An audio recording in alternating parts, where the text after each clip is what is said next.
Hi. Hi. Oh my gosh. Okay, so everyone, please welcome to the OC Bitches. This is season 4, episode 13. I am so excited to be here because, my other long lost daughter, Willa Holland, is here. She's our guest today. Unfortunately, Rachel couldn't be here. She's actually on a plane. So, she'll join us later on when we go through the actual episode, but I wanted a mommy-daughter day. So we're having a mommy-daughter day, okay? Okay, that's adorable. I mean, it's pretty good for the episode. It fits. Yeah, right? Okay, so you all know our guest, Willa Holland, as the iconic Caitlin Cooper. But after the OC, she went on to shows like Gossip Girl and, of course, Arrow, and films like Legion, Straw Dogs, and Tiger Eyes. She's also the voice of Aqua in the video game Kingdom of Hearts. And I'm so glad she is here, and I really, really missed her. You, sweetheart. Welcome, Willa. Thank you. I cannot believe you are this grown woman, and literally, I think the last time I saw you was 2010 at that Warner Brothers party. Do you remember? And you were about to do Arrow, and there was like fire walking over coals. Remember, we all did that? Yeah, that was at San Diego Comic-Con. No, it was the Warner Brothers launch party for Warner Brothers. That pilot on the lot. Yes, that's right. Yes. I hadn't seen That's right. I remember that. There was two fire walking situations that I was kind of mixing them up. But yeah, no, that was. We did that? Yes, we all kind of we did that. It was I mean, I guess it sounds kind of dangerous, but it was safe. But it was actually kind of fun. Yeah. I can't believe it's been that long. So like 13 years, but I was kind of reflecting on the fact that you are just slightly younger than I was when I started the OC. Wow. Which to me is like, what? You're just this grown woman. So I really want to catch up with you, if it's okay with you. I want to know what you've been doing. And first, I mean, you come from such an interesting industry family. Your father's a cinematographer. Your mom is a ballerina. Your stepdad was Brian De Palma. I mean, you started modeling at the age of 7. And tell us how you got into acting and how all of this began, like what it was like for you as a child. I mean, it all kind of started as early as I can really remember. Like my earliest memories are of being around sets or just costumes and design and just kind of seeing it all happen. I was on the Mission Impossible set when I was probably 3 or 4 years old. But those are some of my earliest memories. So I feel like I've kind of always grown up around film and television, and it's just kind of something that's in my blood in a way that I can't really deny. Yeah. And it's just something that in the beginning, I mean, I think my mom just kind of saw that I was really intrigued by it and kind of pushed me into it when I was really young. And I don't think any child wouldn't want to be in that, glowing box and be on screen. So I was pretty enthusiastic about it. And the ball just eventually started rolling. Right. It took a little while, though. It took quite some time. I think the OC was kind of like my big break. So I've always kind of held it really special in my heart. When I was doing a little research, I didn't realize, I mean, there was one sentence that said that you were like the child top model in the United States from 7 to 11. I mean, you did a lot of modeling. I mean, yeah, I did a lot. I did like for Ralph Lauren, I did Gap, I did Guess, I did like all those posters that are on like La Cienega and like Beverly. I was on that. I was there for a couple years, which was kind of fun to drive by it and see it all the time. My mom had like huge blow up posters that she took from the Gap and the Guesses. When they were done using them, she would like go and grab them from them and like keep them in a shrine.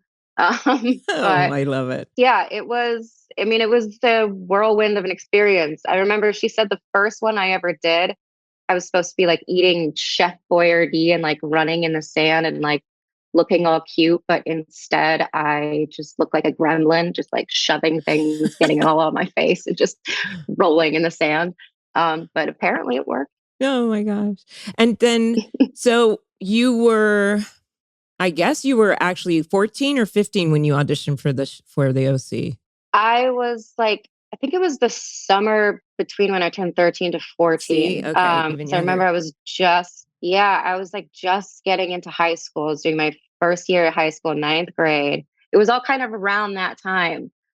Like, I feel like the show starts around like October or something like that. November was when it started. So, yeah. I was really fascinated by a young actress being as poised as you are, as mature as you are, but also playing the actual age of the character that you really were. I've met young actors who are like passionate like you. You have to have some passion. You really have to like it, don't you think? Oh, no, I 100% agree.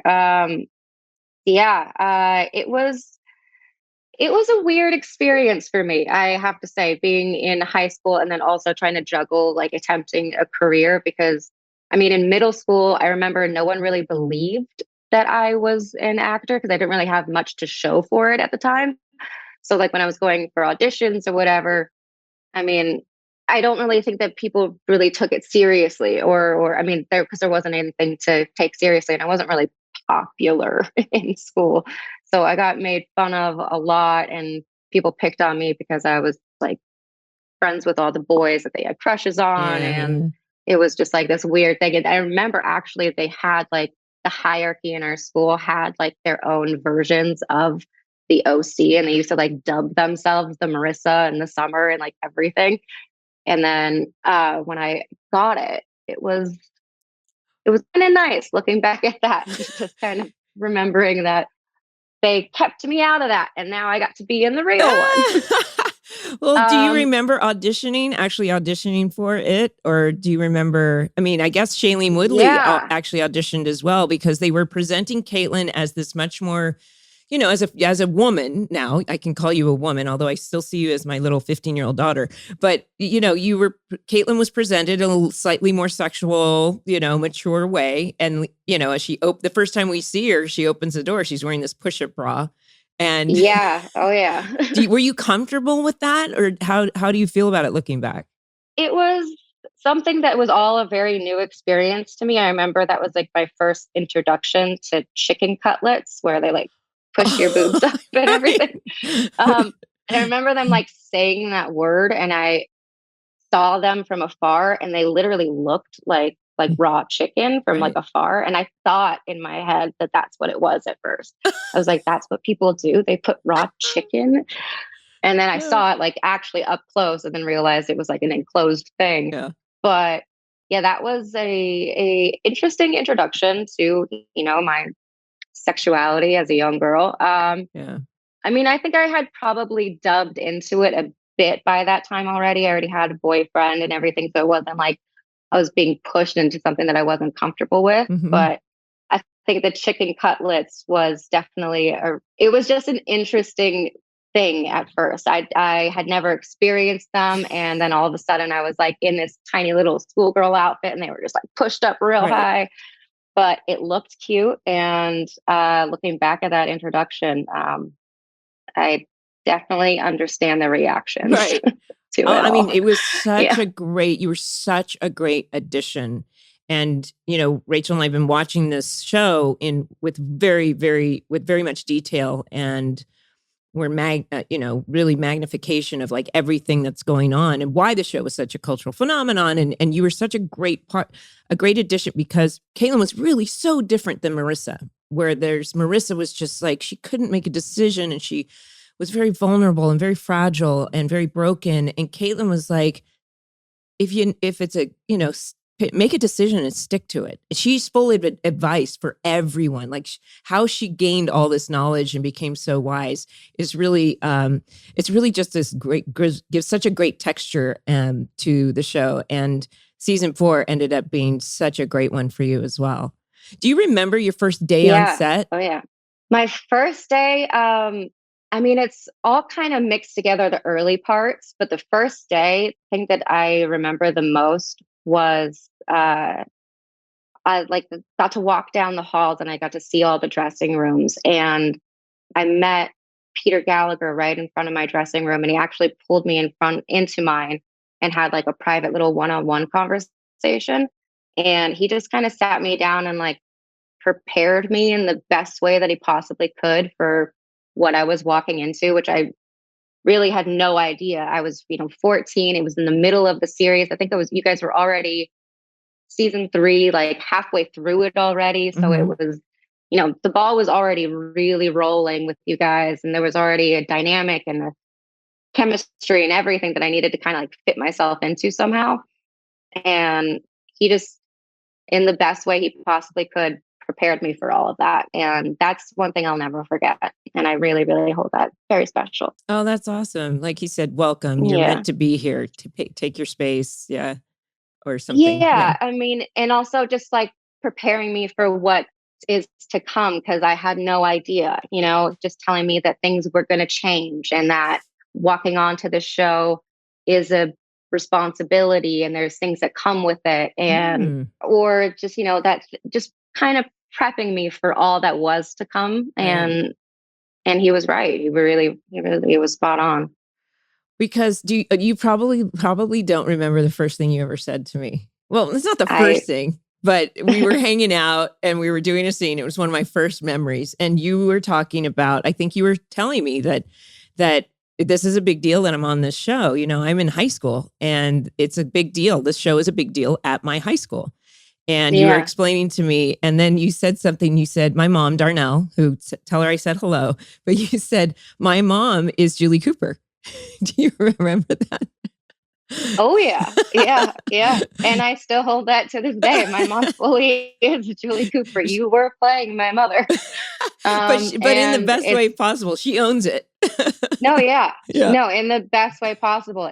It's just a dynamic of, the West Side culture and just kind of California culture that I think it gets underrepresented in some areas. It gets, exaggerated in a lot of areas. And it, there's a lot of depth to the roller coasters that housewives go through. And there's a lot of things that come with this culture and the climate and just the circumstances, even though it's a beautiful beach and everyone looks beautiful, but there's a lot of pressures and a lot of underlying things. So I think the women are underrepresented in that area. And Julie Cooper got to kind of hold the candle to that. In the beginning, because I was younger, I think I was 33 when we did the pilot. But I didn't know this, but they were concerned that I was too young and they wanted me to dress a certain way with hair and makeup. And I just thought that was, I felt so like, why are you guys trying to make me look so old?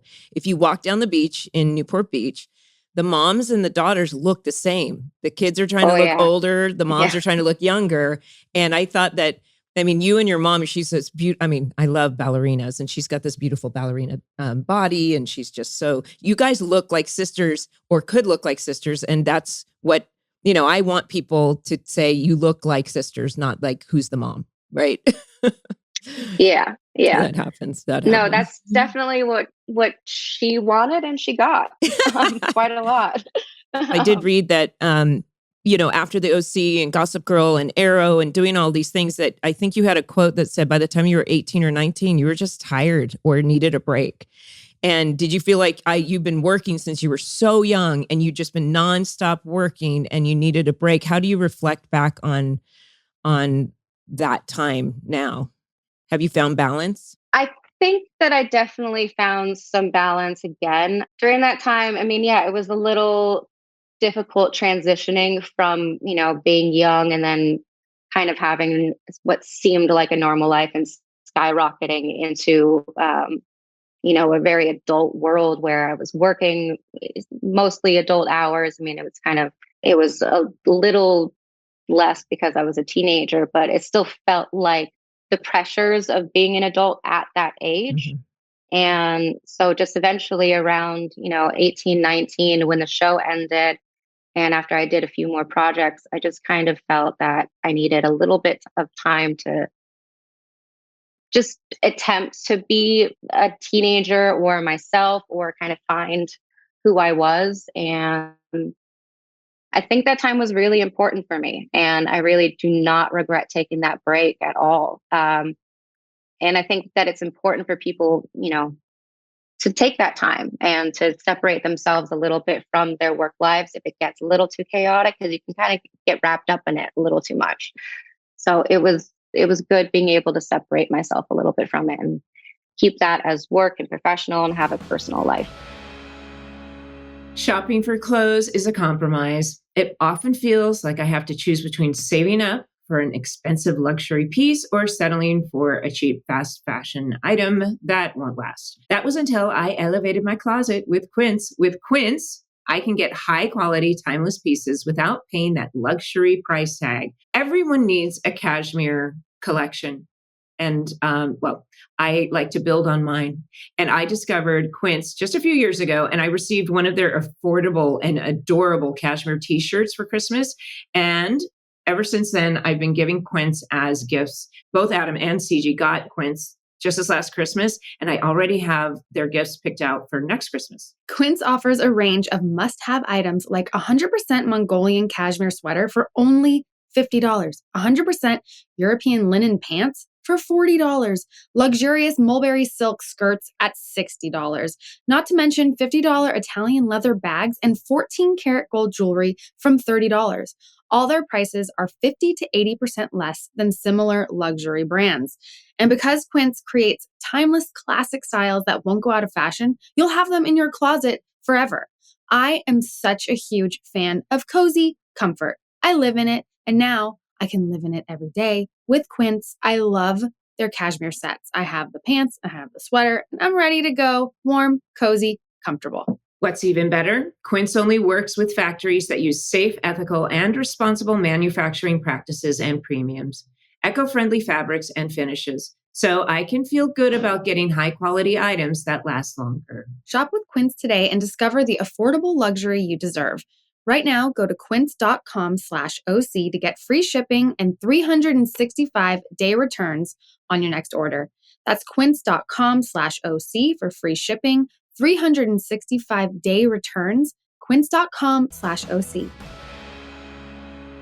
Do you remember our director, Michael Fresco? He was one of the, so he was, he and I discussed, I had these conversations with you constantly because I was really fascinated, I worked with Joey King when she was 10 years old, and I'd worked with you, Joey King was like, I just love being an actor. And Michael Fresco, I remember him saying to me that kids acting can be a form of child abuse if they don't want to be there, if they want to be a kid. And he said, and I feel awful. It's my job to get the day done. But when you're working with young people who don't want to be there, who don't have that quote responsibility that Peter Gallagher was talking about, there's 200 people and this is their job and their livelihood. And you doing your part is what's that adult responsibility, but you're doing it as a child. So I feel like my observation is that your upbringing and such, you understood the industry and knew what was required of you because you were just absolutely professional and wonderful to be on set. But I also truly believe that if at some point if you're not finding joy in what you're doing, you need to check in with yourself, I think. Yeah. Yeah. And I don't think it was that I wasn't finding exactly joy in what I was doing. I've always found joy in it. It's that I wasn't able to separate myself from it once I got back home. It was like it felt like that was my whole life, and that like it was consuming everything, and it was because it was consuming most of the time, and then once it was over, most of your energy was depleted, and I had never really got to have a prom experience or any experiences like that. I mean, I had premiere experiences, which I guess you could say were a little red bigger, carpet, but red carpet experiences. But it still was. It was a lot different than just feeling like a teenager, and I just needed to kind of revert back and almost just kind of, I don't know, just simplify things for a little bit so that I could manage as I went and got older to, just learn how to keep the balance. Yeah. No, I think what's interesting is what people say, what the things that come out of their mouths are usually about themselves, because I found at some point I didn't have joy. And that's when I took a break. And it was, now I'm back to it with absolute joy. But it's like, am I tired? Is it like, what's the imbalance going on? But I was always very interested in how you were doing as a young person. I always on set all the time and doing that because at some point, especially if you have really, really huge fame, you're a commodity. The face, the body, everything is a business commodity. And it's like an all or nothing. And how do you find the balance? So it's really, it's you got a good head on your shoulders, son. Because it can be an interesting thing. I mean, I imagine at 15, you were instantly probably recognized, right? In public? Yeah. I mean, it was weird. I mean, it was like a slow upbeat, but I remember like the first like couple weeks, like somebody leaked my phone number and I kept on getting like voicemails and like people just like people would call me and just have the music playing like in the background. Oh gosh. And like just like saying weird stuff. I can't remember exactly what was going on. But yeah, my phone number got leaked, so I had to change that. And then it was kind of like weird things like that at first before I actually got noticed. And then one of the times that I remember actually in the earliest, I was in Louisiana working on something different and someone like yelled across the street. We were like walking down Bourbon Street where people are usually pretty drunk and someone yelled across the street, "You killed Johnny." And I did not think that that was directed at me until they came like running up to me and like grabbed me and were like yelling in my face for a second. And then we calmed her down and reminded her that he was a character and the guy who played him is very much alive. And it's a show. And yeah, that was an interesting experience. Oh my gosh. I think that was actually one of the first like real like ones that I had gotten. Yeah, because I don't think that I really experienced too much of that until like later on. But that was the one that like really stuck in my head because I don't think you can really forget that. That's so funny because, you know, we've analyzed these episodes and not once did we ever say that Caitlin, boy, she killed Johnny. Like we've talked about Marissa's responsibility and Ryan's responsibility, but it never once did we think Caitlin had any responsibility in that. Oh my gosh. I mean, I don't remember it really seeming like it was her fault, but maybe looking back because she grabbed a bottle of tequila and said, "Let's go drink." But no, it was definitely not. Yeah, that's funny. But it is true. Yeah. That is one of the things that we've discovered when we started this podcast. It was like, well, what do people want to hear? And I realized they want us to talk about these characters like real people because that's what a water cooler show is. Did you hear what Caitlin and Marissa did last night? You know, it's that kind of thing, you know? So what was it like watching this episode back? I mean, I wish we could talk about all of your episodes and we could in general, but how was it watching this back? I mean, this one, I have to say, this is one of the first times I've been able to actually watch an episode of something I've done all the way through because I never really watched anything. Mm-hmm. I grew up kind of living by a rule that I don't watch myself. It just kind of made me a little uncomfortable. It was one of the ways that I got to separate my like work and personal life was just kind of like installing that rule really early on. But now kind of looking back at it, I think enough time has passed to kind of see it. And man, watching myself as a young kid was weird. It was weird, but it was adorable. It was, I mean, I just wish I enunciated better sometimes. It's just like, wow, girl, just like open your mouth and enunciate. But I think it's cute also. I don't know. It's a weird feeling watching yourself when you're young. It's adorable and it's nostalgic, but it's also, you know, you feel for your younger self. Yeah. Yeah. Well, you know, in this episode, just previous to this, the 3 episodes before, or 3 or 4 episodes, you'd had this relationship with Will Tutt, who was Chris Brown. Do you remember working with him? Oh yeah. Yeah. Oh yeah. No, he was really, really sweet to me. And I actually ran into him a few times later on. And he was always so nice. And he like would come up and remind me about the whole situation and all that stuff. And yeah, it was a nice, sweet time. He was cute on the show. I remember him being really kind and polite and sweet. And I didn't realize when we had his first episode, I was like, I remembered thinking like, oh, this cute kid. I saw him do some dance moves. I'm like, he wants to be a musician, not even knowing that he was about to open for Beyonce and like, you know, how talented he was. But no, I mean, he's definitely gone on to different things now. So well, yeah, no, he was definitely talented and showing it off quite a bit, but it was I mean, it was fun to see. He was always dancing. Yes. Always dancing. Always dancing in between takes. That's true. Okay. So let's read the synopsis for this one, and we'll just talk about a little bit about your scenes. On this particular episode, as Valentine's Day approaches, Ryan worries the pressure will ruin his relationship with Taylor. Revelations, along with a psychic's dire predictions, cause Summer and Seth to question whether they are meant to be. Meanwhile, a competition to find Julie's true match is sparked between Team Bullit and Team Frank. And with a new baby on the way, Kirsten finds herself dwelling in the past. Written by J.J. Philbin, directed by our buddy Norman Buckley, and the original air date is February 1st, 2007. So as we get into this episode, in the last episode, in fact, I was like going, where's that scene? This is what happens when you're watching a lot of episodes. In the last episode, we found out that Caitlin's been emailing Bullit all these for a month and sending emails like, I love your butt. Love, Julie.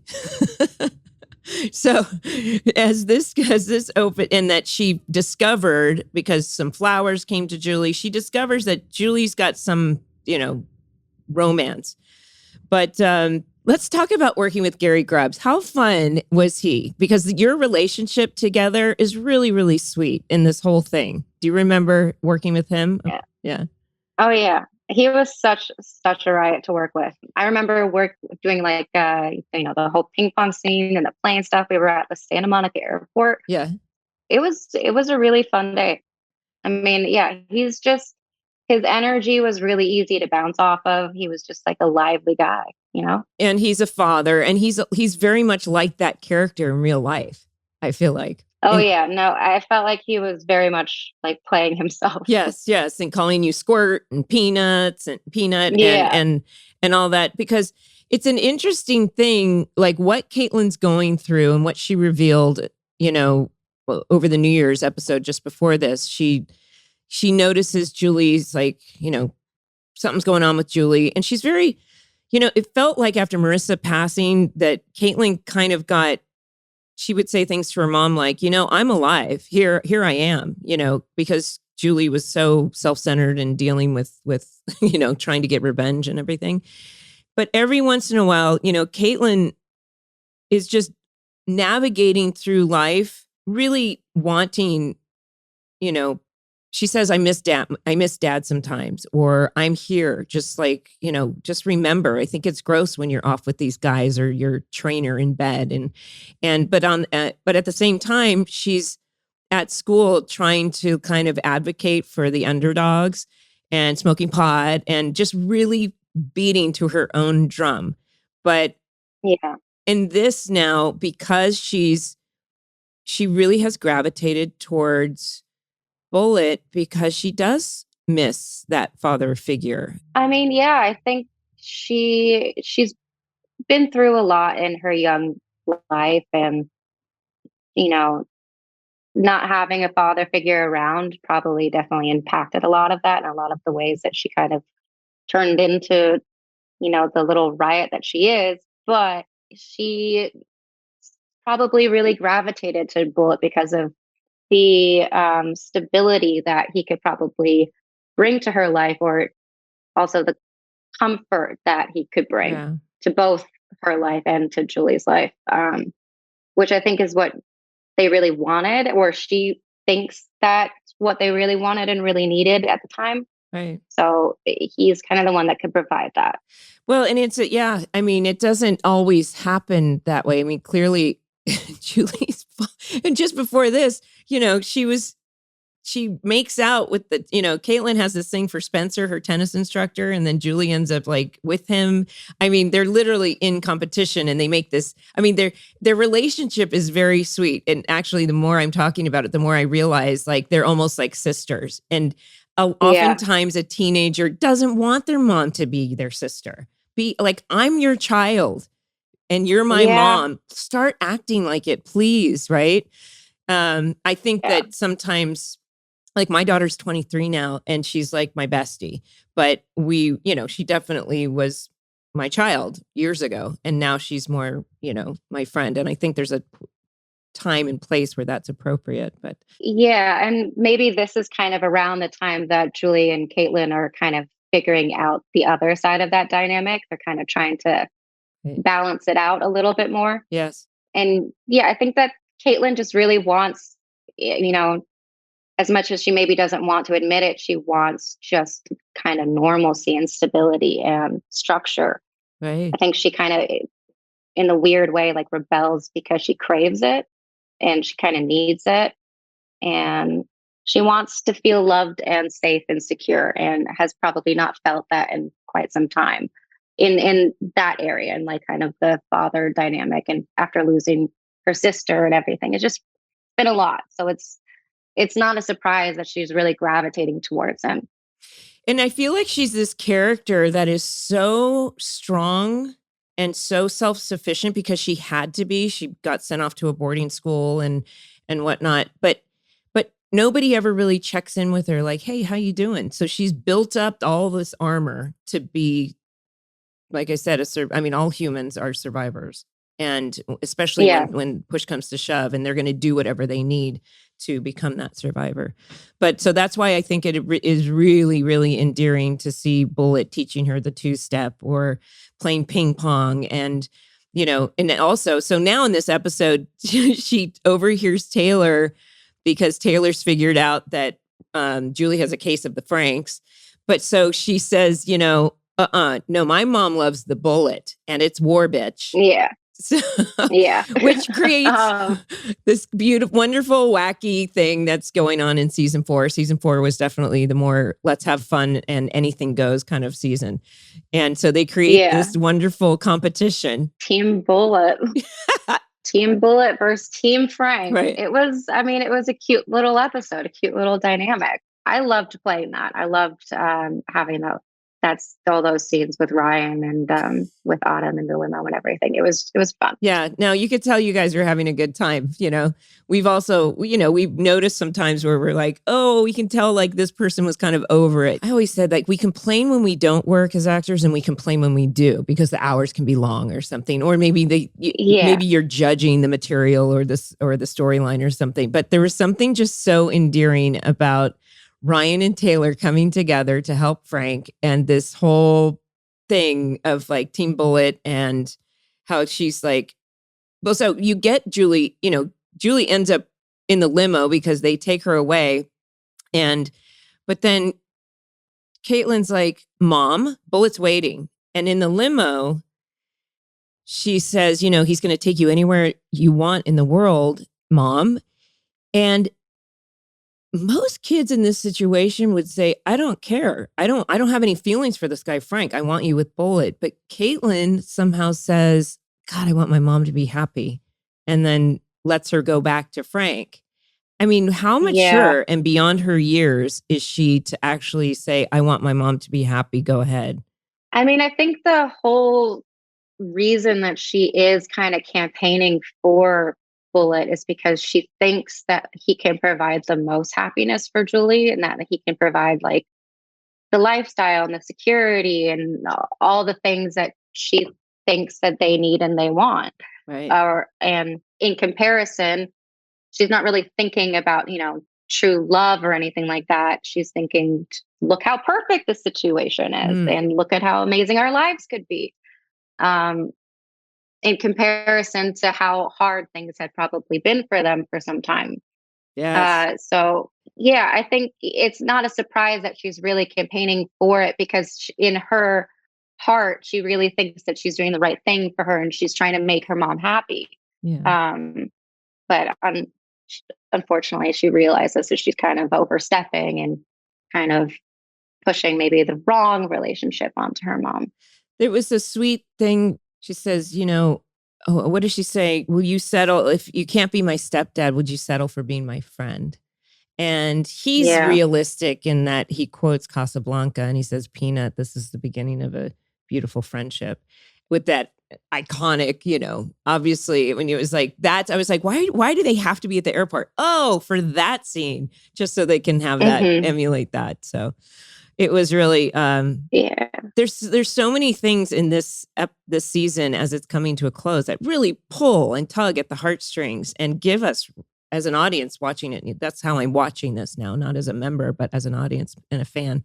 it really does feel super satisfying. Yeah, no, I mean, watching the end of that was really sweet. It brought back a lot of memories that were really cute. Yeah, I mean, that episode I've always remembered as being kind of one of my favorites, just because it was one of the ones that you really got to see like Caitlin shift and make like an actual adult realization and decision for her mom. Yeah, it was just it's sweet because the whole time she is doing what she thinks is best for her. She's trying to make her mom as happy as she can because she's seen how sad she's been, and she wants Bullit to take her on a plane anywhere in the world, and right. she realizes that that's not exactly what she wants. It's amazing that, I mean, you grew up in different situations with different parent situations, obviously, and it's like it's so interesting that teenagers have to make choices where they feel like they have to take care of their parents, or they have to be, at some point, when they're really young, your parents are just like the world. They can do no wrong. And then at some point you're like, oh, my parents are just flawed human beings who have unresolved things as well. And at some point, and then all of a sudden they feel they have to take care of their parents at a young age. And it's, I mean, sometimes you have to grow up a little bit sooner than you have to, but that's also what teaches you, and you learn from those experiences, I would imagine. Yeah, no, 100%. And I think Caitlin's kind of going through that. I mean, I think being at the boarding school and then being away kind of rushed her into some type of like, adulthood, and just the way that she handles herself. I think that kind of built that structure in her, but yeah, I think that there's a lot of room for growth for the girl, and that this was like a really good step for her. Well, she is a true, at some point, Julie says, you don't get it. Caitlin's me. Marissa is Jimmy. So, and Julie, we know, she might be down, but she's never out. So she's always a survivor. She's always going to move forward. And I really love the relationship that they've come to at this conclusion. Yeah. Well, okay. So, we have a few fan questions for you to hear so that you can answer. Oh, okay. Yeah. Hi, Rachel, Melinda. This is Michael calling from London, but I actually grew up in South Africa, which is when I would watch the OC in my teenage days. I loved the show then, and my favorite character was Julie Cooper. I loved her so much that I would often go back and rewatch just her scenes. Such an amazing character. And I really liked her relationship with Marissa and with Caitlin. But the question that I have for Willa today is if she has any particular memory or of working with Misha Barton, and if Marissa had lived, what kind of storyline would Willa be interested in seeing between Marissa and Caitlin? Okay, great. Thanks so much for doing the podcast. Thanks. Bye. Thanks, Michael. That's a good question. I mean, working with Misha was sweet. I think, it was a big whirlwind just getting onto the show in the first place. And, like I said, there was people in my school that like would call themselves her and call themselves Rachel and call themselves characters on it. So it was like kind of a big deal meeting her when I was younger, and she was really sweet to me, and working with her was great. And the last part of his question was, what do I think that they would be doing? Yeah, what kind of storyline do you think you guys could, if she hadn't passed away, what storyline would Caitlin and Marissa possibly be doing? I don't know, in a love triangle? I mean, oh God. Something very soapy? Let's hope not. Yeah, I mean, maybe something soapy, maybe a love triangle situation. Maybe going to Berkeley. Maybe they start a business together. Maybe they go to Berkeley together, Yeah. No. I don't know. Ambitious stuff. Let's stay on the positive and ambitious. You're right. Positive, ambitious, and something to do with fashion, maybe, because your clothes, were super cute. I love them. Some were amazing. Some were, I mean, when I look back at like the Y2K fashion craze and like how it's like in style now, I'm like, what? I'm in shock. I'm in shock. You wore a lot of like they're not doing it all the way. Right. The tunics or dresses over leggings, but you wore a lot of high heels. I noticed. I was like, you wore very, very high heels. They made her wear a lot of high heels, a lot of chunky heels, and a lot of like legging tunic situations, like you just said. Like that to me is what I remember about Y2K fashion. And when people are saying that they're doing it now, I'm like, you're not brave enough. You're clearly not doing the thing. I know. Got to commit. But yeah, they got to commit to it. They really got to like put their hair and like do that crazy pompadour thing that we used to do up here. Oh my gosh, yeah. I can't remember why we used to do that. But you had the best hair. I was so jealous of your hair. And even watching it back, I was like, you had that like naturally, is your hair naturally wavy like that? Oh God, I wish. No, yours is more straight, right? Yeah, mine, it tends to be more straight. I mean, I can manipulate it to do some things, but this and that was with hot tools to kind of burn through your hair. Right. But yeah. Yeah, no, she had some hairdos. Yeah. The updos were pulled really tight. Oh yeah. Okay, we have another one from Callie. Hi. I have a question for Willa. Who was your favorite actor to work with on set, and why? Thanks so much. I love the podcast, and the OC is a masterpiece. Have a great day. Thanks, Callie. My favorite. Oh, that's hard. I never like picking favorites because I feel like I like people for different reasons, you know? Man, I think people that are sticking out the most to me, I don't think I could pick just one, to be honest. I think it would be working with you was amazing, working with just all the people that play the father figures, Michael Nori, Gary, like they were all, Peter, they were just all so wise and just really taught me a lot at a young age that I think was really important because of the circumstances that I was under. You know, they just prepped me for a lot, which I really, really appreciate. And I think it did a lot of good going forward. Yeah. I mean, everybody was so sweet. You had I don't really have a bad thing. You had a really great dynamic in season 4 with Autumn. There was Autumn was so great. Do you remember that at the Thanksgiving episode where you have the little Chinese dog? You named it the hairless guy. The hairless dog. Yeah, you named it Little Julie, and he called it Vicious or something like the name. Anyway, but because you've just come back and you're just meeting Taylor, and she's saying something crazy, and Caitlin says something like, you are just weird and wacky, and it's wonderful. And you guys end up having this great kind of camaraderie that I thought was great for this season 4. No, I really loved it. I mean, this was one of my favorite episodes, I think, working on because of, getting to play with that dynamic with her. I mean, looking back on it, it's so weird when you like look back at that time in your life, because I feel like most people, when they try to remember their high school's experiences, they don't really remember that much about it because there was so much happening at that time. It's kind of hard to like really remember it like your 20s. And I mean, looking back on it and I'm now kind of revisiting it for the first time. Yeah, it's just been really sweet getting to remember everything and remembering how nice everyone was. I love that. Well, you have one more. Hey, Rachel. Hey, Melinda. It's Jamie from Chilliwack, British Columbia. Oh my gosh, we're getting into season 4. Worried about the podcast ending soon and trying to think of something else that you guys can do together.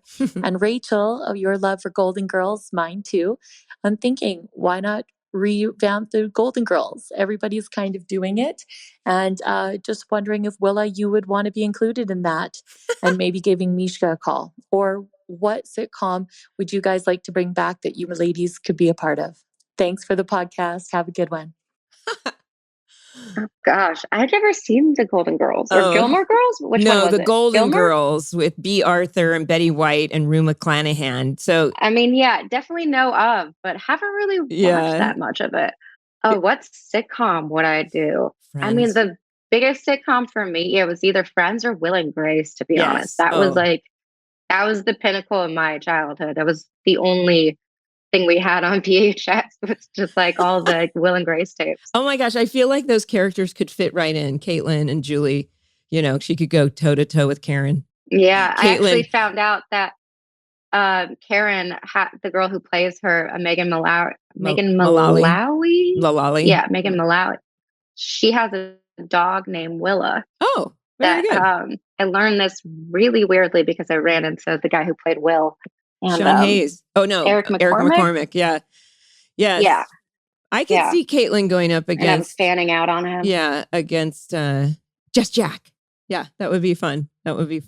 Listen, so that Rachel. Would be a lot. Oh, yeah. She just sent us a text. She said, Willa, I'm so sorry I couldn't make it today. She's getting on a plane.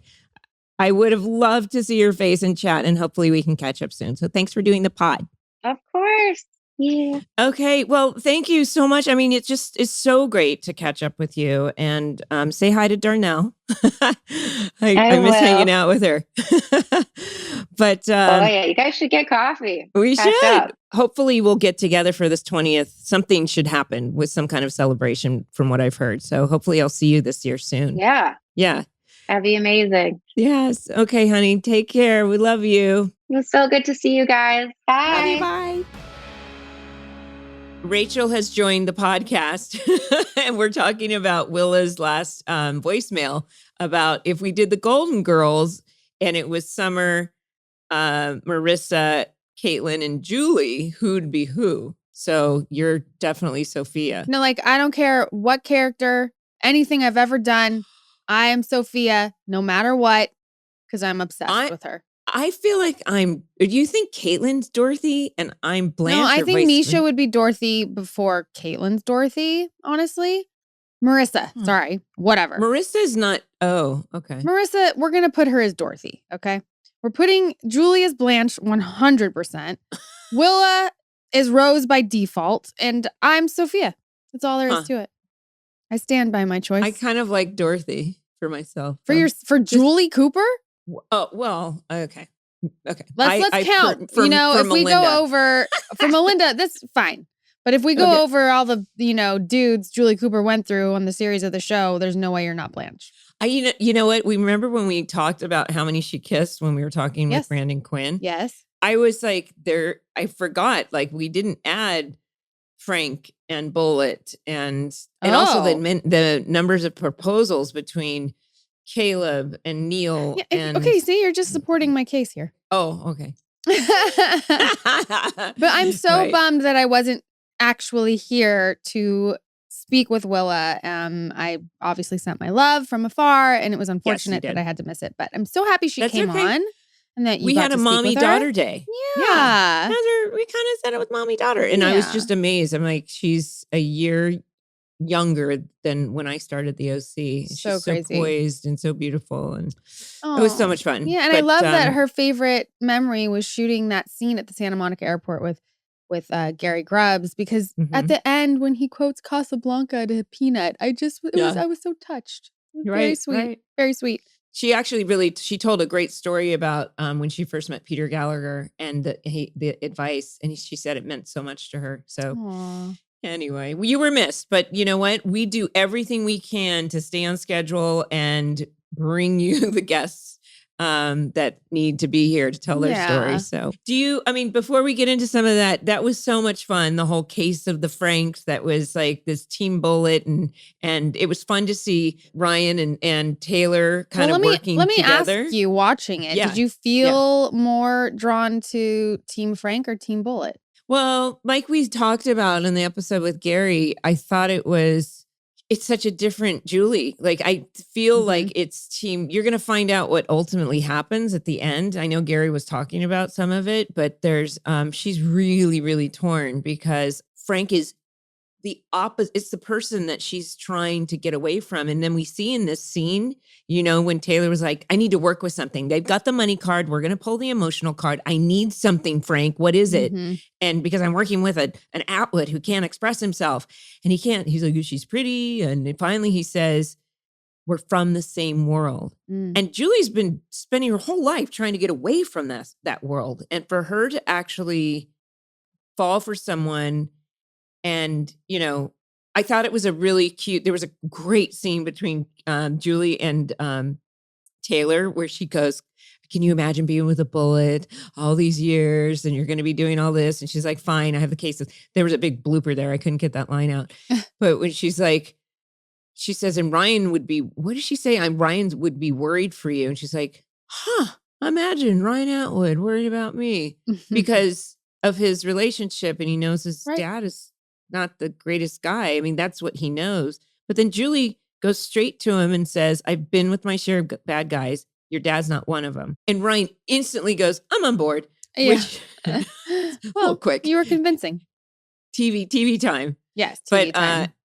But I was like, he's not a bad guy now, but Ryan has some pretty heavy, serious memories of him in the back. So, but once he gives in, it's a very sweet pursuit. And I do love that they gave it their all.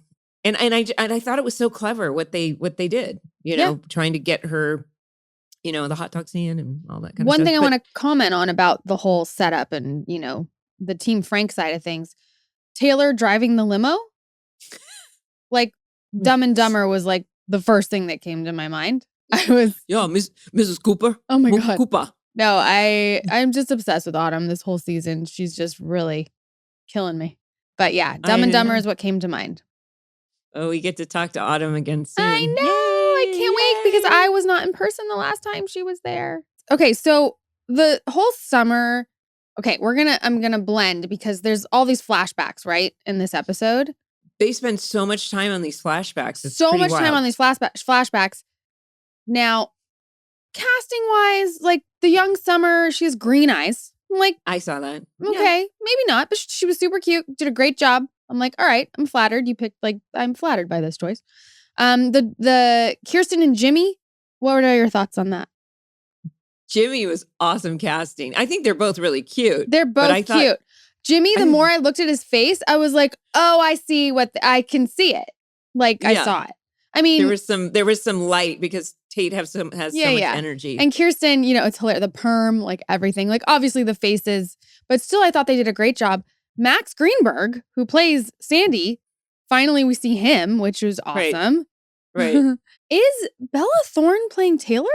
That is the best casting of the whole thing. I thought, and with the big glasses. Her eyes look this big, and I thought that was Bella Thorne. I was like, it is. Yeah, I wrote it down because I was like, I think because I remember hearing that and stuff. But it was so sad that she was like, "You can come to my birthday party if you give me your poem." Well, that made me sad. Can we talk about the psychic, the story? Well, the psychic, because it's like. Summer, we find out that Summer's been doing this blog. If you don't listen, you're going to miss that she's been doing this blog about the otters, blog, right? Yeah. Because I was like, what do you mean? Why is she going to be on TV? And I had to kind of go back and realize that that's what it was. But the psychic is another season 4, kind of silly. But can you imagine if somebody said these things to you and everything came true like that? I mean, just like that. This is why we watch TV. It's hilarious. It's entertaining. It's like, how do these characters? Because it's fantasy. Like, if this were to happen, how would these people react? And it's actually very clever because it makes Summer and then Seth question like their destiny. Mm-hmm. And in fact, something I think I read somewhere that this episode was almost called The Destiny, but it became The Case of the Franks because you say it a lot, destiny. I do. And because your destiny is going to be this George and the falling objects and Justin Timberlake. There's some very specific things. Very specific things. And they're all really funny. Yeah. There was another funny scene when Seth is telling Ryan, he goes, so back in 9 years ago or whatever it was, 7. And Ryan goes, is this going to be a long flashback? Yeah. I was laughing. It's like, this is telling the audience. He goes, no. And when he comes back, Ryan's left. He goes, what? You couldn't even hang out for but his version of the story is this, beautiful, idyllic experience. Right. And this sweet little girl, and she's my destiny. Yeah. And so when he finally gives her, he walks in with Summer, right? Yeah. She's watching TV. Yep. I'm on the news. And so is Justin Timberlake. He's bringing sexy back to the bait shop. And just how does a small venue like that get big acts like Justin Timberlake? We'll answer that question coming up. I mean, at that time though, like when Sexy Back dropped, like that album is such a time. Oh my God. Yes. So many memories. I remember getting invited during the OC. Remember the Avalon, on Vine? Mm-hmm. And getting invited to go to one of his concerts for a red carpet thing. And Nicole put me in a Hervé Leger. What are the band dresses? Dress, yeah. The Leger? Yeah, Hervé Leger, yeah. And I was walking and I invited two of my friends. And as I walked in, he went, "Hey!" And I was like, I was like, because wasn't he at McGee's at one point? Probably. Well, when he was at a dating party? Cameron? No, Maybe. I can't feel get like the timing. he was at one of McGee's parties. I'm sure he was. Yeah. And there was like that rumor that he was going to come on, but he looked at, I was like, maybe he's just nice, but he walked by and I was like, oh my God, and my friends were like, did he just say hello to you? And I'm like, no, I've never met him. But I think it was during that time. So that was a little digress. Anyway, that was it. Yeah, well, JT action. Definitely never hurt anybody. But that's not a huge venue. That's actually a smaller venue, and it was amazing. It's like a bait shop. Yeah, a little bit bigger than that, but because it is a theater, comparable. but it's definitely it's a club. lots of clubs. There's a lot of celebrities you run into in that place. Anyway. Yes. So all those things, all the things the psychic was saying start to happen. And then when that dude walks in and she's like, "Are you George?" He's like, "I'm Paul, but I work for George." I actually remembered watching when they said George, I was like, no, it stands for some like Greenpeace thing. I remember. Oh, you did remember that. I did. That's awesome. Thanks. Because did you know who that guy was? No. That walked in?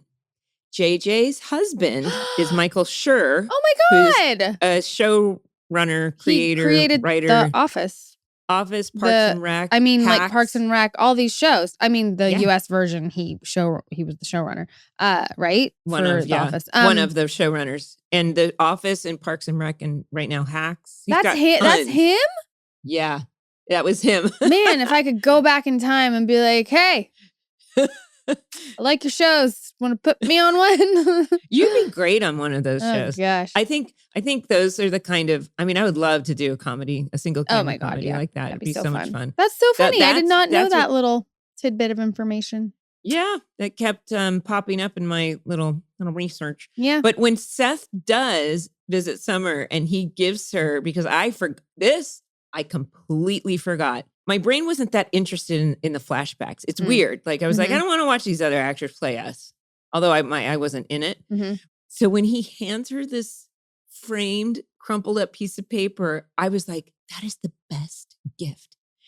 And what a coup that the writers have Summer go, yeah, I didn't write it. And I was like, oh my God, Seth's world has been rocked. Yeah. And he rightly says, but our legacy, everything I built everything on is a lie, questionable now.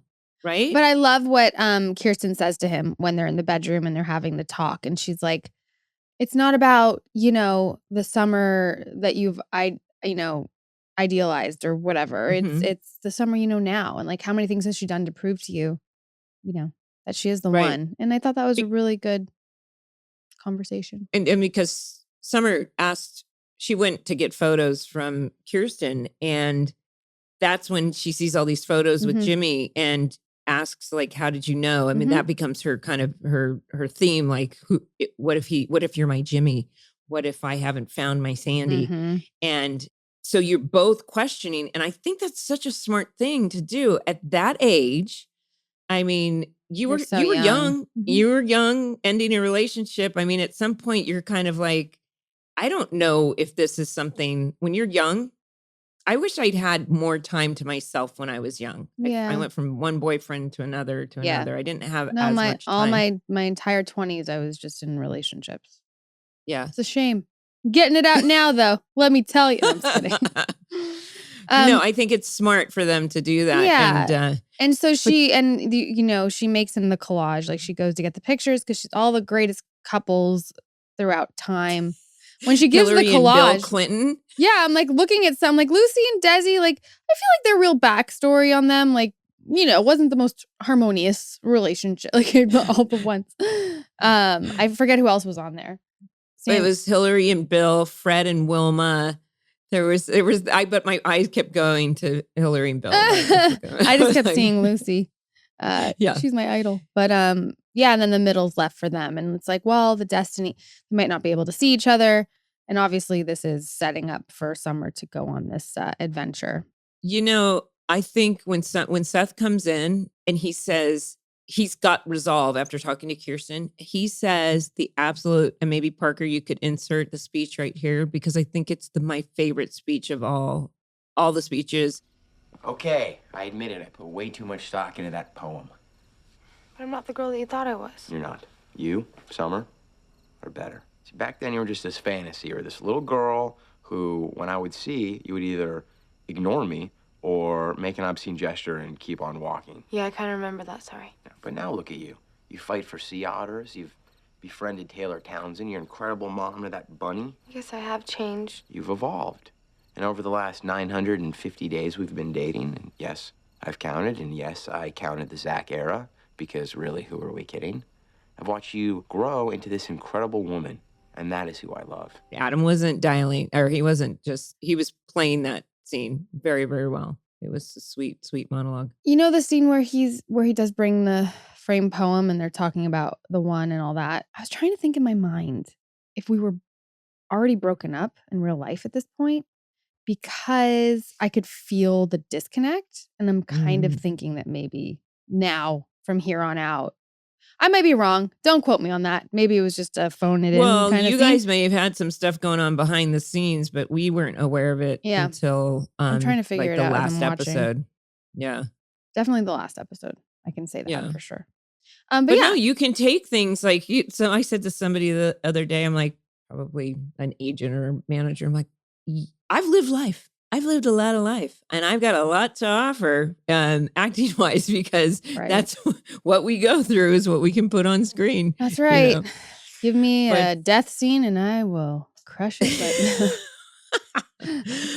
But no, there's this wonderful, wonderful speech that he has and tells her, because you were like, because Summer's like, I ruined it. I ruined everything. And he's like, actually, no, you were one way. I thought of you as one way, but what you really are is incredible. You're saving otters. He lists everything you're doing and you're just this amazing woman. So that was very, very satisfying as But I wrote here, sorry. I wrote best Seth speech ever. And he was like, I count the 950 days. He goes, because who are we kidding? Because he says, and I count the Zach days because who are we kidding? That was funny. And also your job is to go travel and encourage voting prior to 2008. So that's actually a really important offer. Remember? So Barack would have been.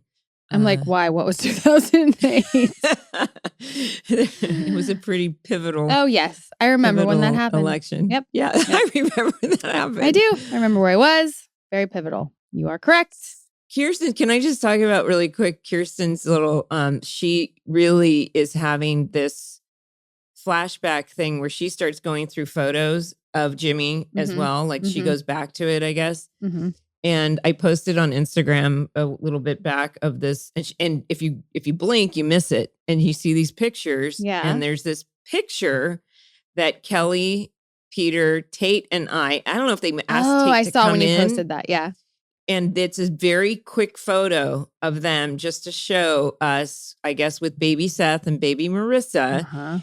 And I remember telling them, like, I remember that I used to have these very unplucked eyebrows and I did my eyebrows just like I did in high school. Like, that's what I look like in the 80s. And I thought it was so clever. Yeah. So that's where that is. Yeah. That's really funny. Yeah, that picture. I remember when you posted it. Very 80s. But Sandy gets a little bit like, he's like, what's going on? He's like, she says, I'm looking at some photos of Seth as a baby. And he turns out that it's Jimmy. And it's a really big deal because when they're out to dinner, he's like, what's going on? And does it have anything to do with Jimmy? And she says, well, let's go home and talk in private. Yeah. That sounds kind of like, whoa. Right. But we're wrapping up this storyline, which is one of the great things about that I've been reading and I think collectively people believe this, is that the OC wrapped up really, really well, knowing, and it was so satisfying. Yeah. Right. Not leaving. So we're wrapping up that storyline that was indicated that she'd had an abortion. And they do all of this without ever using the word abortion. Right. I guess Josh explained that we can't do that. Yeah. And you see that she breaks up with him because, she was pregnant, and she goes to get the abortion, and Jimmy obviously didn't know about it, and she's going to Berkeley, and that's why. And it's like, a lot of times we leave the audience, like, television tends to spell everything out, but sometimes you just paint a subtle picture of it. Not only was she pregnant and when she chose to not keep it, but moved to Berkeley, there was a fundamental change in not continuing with their plans from high school. And so it led to something. So, and, Sandy, of course, was, very sweet. He's like, "No, how come you never told me?" And she said, he goes, "Part of it was timing. When I met you, it'd been a month. And then it just didn't really mean, and he was so kind about it, but, that's when she says, we tried so many times and we couldn't do it. I thought it was karma." And he says, "And now it doesn't work that way. Sometimes you have to not blame yourself for things like that." So there were some wonderful messages in there. I agree. Yeah. Well, I really enjoyed this episode. There were some really wonderful things. It was great to see Willa. I love to see that little Julie's got good problems, put it that way. Yes. Not any bad problems. Not any bad problems. When you learn to not be selfish and you learn to give love, man, she's getting it back in tenfold. Well, I guess that's it, guys, for that episode. Thank you, Willa, so much for coming on the podcast and taking the time, girl. Okay, everyone. Thank you so much for listening. Follow, rate, and review. Welcome to the OC Bitches, wherever you listen to your podcasts. And if you'd like to watch us, check it out on YouTube. And you can now listen to bonus features as well as season 1 and season 2 of the OC Bitches by going to castmedia.com/castplus. That's cast with a K, media.com/castplus. Bye, Rachel. Bye, bitches.